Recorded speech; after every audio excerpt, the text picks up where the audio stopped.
صلی علی رسوله الكریم اما بعد فاعوذ بالله من الشیطان الرجیم بسم الله الرحمن الرحیم ان الحکم الا لله اللهم صل علی محمد وعلى آل محمد। ইসলামী আন্দোলন বাংলাদেশ বরিশাল মহানগর শাখা কর্তৃক আয়োজিত আজকে কর্মী সম্মেলনের সম্মানিত প্রধান অতিথি আমাদের সেরেতাজ ইসলামী আন্দোলন বাংলাদেশের শ্রদ্ধাভাজন বাংলাদেশের সম্মানিত আমির হযরত মাওলানা মুফতি সৈয়দ মোহাম্মদ রেজাউল করিম পীর সাহেব হুজুর চরমোনাই দামাত বরকাতুল আলিয়া, নেতৃবৃন্দ, সকল স্তরের জনগণ ভাইয়েরা আমার, ইসলামী আন্দোলন বাংলাদেশ কি ও কেন এই সম্পর্কে কম বেশি আমরা সবাই ইতিমধ্যে জেনেছি। ইসলামী আন্দোলন বাংলাদেশ নিছক কোনো ক্ষমতা দখলের সংগঠনের নাম নয়। ইসলামী আন্দোলন বাংলাদেশ বিশ্বাস করে শুধু দেশ, দল এবং নেতা পরিবর্তনের মাধ্যমে দেশে স্থায়ী শান্তি আসতে পারে না। এদেশ বারবার পরিবর্তন হয়েছে। ব্রিটিশ মুক্ত আমরাই করেছিলাম, আবার পাকিস্তানের নামে স্লোগান তুলে ভারত থেকে পাকিস্তান নামে একটা দেশ আমরা উপহার দিয়েছিলাম। আবার পাকিস্তানিরা আমাদের অধিকার বাস্তবায়নে ব্যর্থ হওয়ার কারণে তাদের বিরুদ্ধে সংগ্রাম করে, আন্দোলন করে, যুদ্ধ করে ৭১ বাংলাদেশ নামে একটা ভূখণ্ড আমরাই সৃষ্টি করেছি। কেন? সাম্য, মানবিক মর্যাদা, সামাজিক ন্যায় বিচার প্রতিষ্ঠিত হবে, সমস্ত মানুষ তাদের অধিকার ফিরে পাবে, তাদের বাক শক্তিকে রুদ্ধ করা হবে না, তাদের হাতের উপরে জুলুম, অত্যাচার এবং খুনের রক্ত বইবে না, মহিলা তাদের ইজ্জত আবরু নিয়ে ঘরে ফিরবে, কোনো ক্ষুধার্ত মানুষ বাংলাদেশে থাকবে না, গৃহহীন কোনো মানুষ এ বাংলার জমিনে পাওয়া যাবে না, ধর্ষিতা আমার মা বোনেরা হবে না, চিকিৎসাহীন কোনো মানুষ মরবে না, যারা পয়সা নেই, অর্থ নেই, যদি মেধা থাকে অবশ্যই তাদের শিক্ষার দায়িত্ব সরকার গ্রহণ করবে। কোনো মানুষ অন্যায়ভাবে জেলে থাকবে না, ফাঁসিতে ঝুলবে না। যারা অন্যায়কারী তারাই শাস্তির আওতাভুক্ত হবে, যারা অন্যায়কারী নয় তারা বুক ফুলিয়ে রাস্তায় হাঁটবে। এর জন্যই বাংলাদেশ স্বাধীন করা হয়েছিল। কিন্তু আমরা কি দেখেছি? কেউ তো আঙ্গুল ফুলে কলা গাছ নয়, বট গাছ হয়েছে। যারা অন্যায় করে নাই তারা ফাঁসিতে ঝুলছে, আর যারা অন্যার মহাসাগরের মধ্যে লিপ্ত তারা বুক ফুলিয়ে রাস্তায় হাঁটছে। আমরা কি দেখেছি? বাংলাদেশের হাজার হাজার কোটি কোটি টাকা বিদেশে পাচার হতে দেখেছি। আমাদের বিদেশি কর্মীরা মাথার ঘাম পায়ে ঝরিয়ে আমাদের দেশে টাকা পাঠায়, আর আমাদের দেশের চোর এবং ডাকাতরা সেই টাকাকে বিদেশে পাচার করে।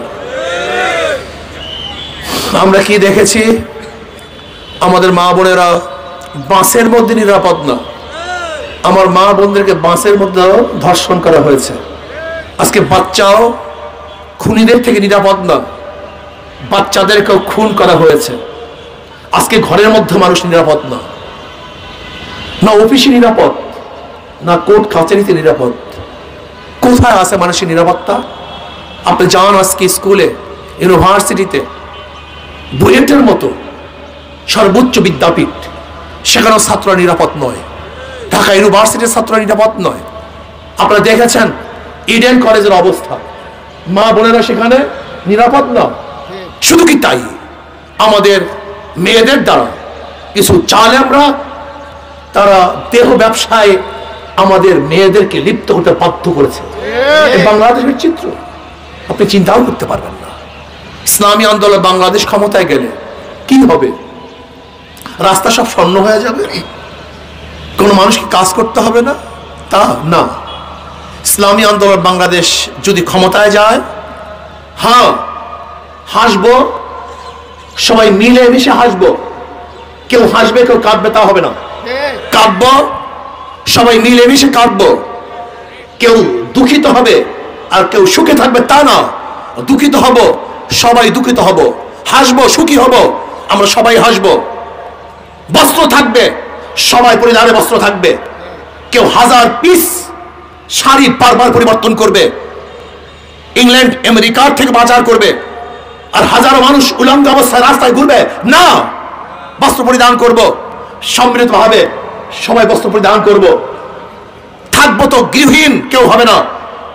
সবাই খোলা আকাশের নিচে থাকতে হলে সবাই খোলা আকাশের নিচে থাকবো। আর যদি ঘর থাকে, সবারই ঘর থাকবে। কেউ গাছতলায় আর কেউ 100 তলায়, তা হবে না। সাম্যতা সৃষ্টি করা হবে। আজকে আমরা কি দেখেছি? হাজারো গরিব চিকিৎসাহীন ধুকে ধুকে মরছে না। ইসলামী আন্দোলন বাংলাদেশে যদি ক্ষমতায় যায়, ইনশাআল্লাহ সরকারের তরফ থেকে এমন বাহিনী তৈরি করা হবে, রাস্তায় খুঁজে খুঁজে, ঘরে খুঁজে খুঁজে যেখানেই কোনো রুগ্ন ব্যক্তিকে পাওয়া যাবে, ইনশাআল্লাহ সরকারের দায় দায়িত্বে তাদেরকে হসপিটালে ভর্তি করা হবে ইনশাআল্লাহ। ইসলামী আন্দোলন বাংলাদেশ যদি ক্ষমতায় যায়, আজকে যারা কেস চালাতে পারে না অর্থের অভাবে, ইসলামী আন্দোলন বাংলাদেশ যদি ক্ষমতায় যায়, কেসের সংখ্যাই তো থাকবে না, খুবই কমে যাবে। এটা তো বাস্তবতা। ইসলামী আন্দোলন বাংলাদেশ ক্ষমতায় গেলে এত কেসই থাকবে না। আপনি বলতে পারেন কেন? দেখেন, ওমর খাত্তাব রাদিয়াল্লাহু তাআলা আনহু জাহানের বাদশা, তিনি দেশের প্রধান, আবার প্রধান বিচারপতি, অথচ কোনো কেস পেন্ডিং নেই, কোনো কেস পেন্ডিং ছিল না। অথচ আমাদের দেশে ম্যাজিস্ট্রেট কোর্ট, মনসেফ কোর্ট, এডিএম কোর্ট, জজ court, high court, open bench, chamber bench, supreme court সহ হাজারো বেঞ্চ থাকা সত্ত্বেও রিপোর্ট কি আসছে? 82 বছর যদি এক নাগারে নতুন কোনো কেস দায়ের না করে, যেই কেস সাবমিট করা হয়েছে বিচার করা হয়, 82 বছর বয়সেও এই কেস সমাধান করা সম্ভব না। এই অবস্থা। ইসলামী আন্দোলন বাংলাদেশ যদি ক্ষমতায় যায়, বিশ্বাস করুন কোনো কেস পেন্ডিং থাকবে না। কারণ অন্যায় করলে কেস হয়, আর কেস বেশি হলে পেন্ডিং হয়। যদি অন্যায় না হয়, কেসও হবে না, আর কেস না হলে পেন্ডিংও থাকবে না। ইসলামী আন্দোলন বাংলাদেশ ক্ষমতায় গেলে অন্যায়কারী রাস্তায় ঘুরবে, হ্যাঁ, আর যারা নিরাপদ তারা ধুকে ধুকে জেলখানায় মরবে, ফাঁসিতে ঝুলবে না। যারা অন্যায়কারী তারা জেলে থাকবে, আর যারা অন্যায়কারী নয় তারা বুক ফুলিয়ে রাস্তায় হাঁটবে, স্লোগান দেবে, কথা বলবে ইনশাআল্লাহ। ইসলামী আন্দোলন বাংলাদেশ ক্ষমতায় গেলে সাম্যতার সৃষ্টি হবে, মানবিক মর্যাদা রক্ষা হবে। মানব, চামার, তাঁতি, কামার, মজদুর, ঋষি, শ্রমিক সবাই মানুষ, বনি আদম। আমারও যে সম্মান বনি আদম হিসাবে একজন মুসলিমের একই সম্মান, একই অধিকার। বাংলাদেশের ইসলামী আন্দোলন বাংলাদেশ যদি ক্ষমতায় যায়, এদেশের প্রত্যেকটা নাগরিক, চাই সে মুসলিম হোক, হিন্দু হোক, খ্রিস্টান হোক, বৌদ্ধ হোক, যে ধর্মের হোক না কেন, যেহেতু বাংলাদেশের নাগরিক হিসাবে সবার অধিকার সমান থাকবে। সাম্যতা রক্ষা হবে, সাম্যতাকে ভুলুণ্ঠিত করা হবে না ইনশাআল্লাহ। ইসলামী আন্দোলন বাংলাদেশ যদি ক্ষমতায় যায়, ন্যায় বিচার প্রতিষ্ঠিত হবে ইনশাআল্লাহ।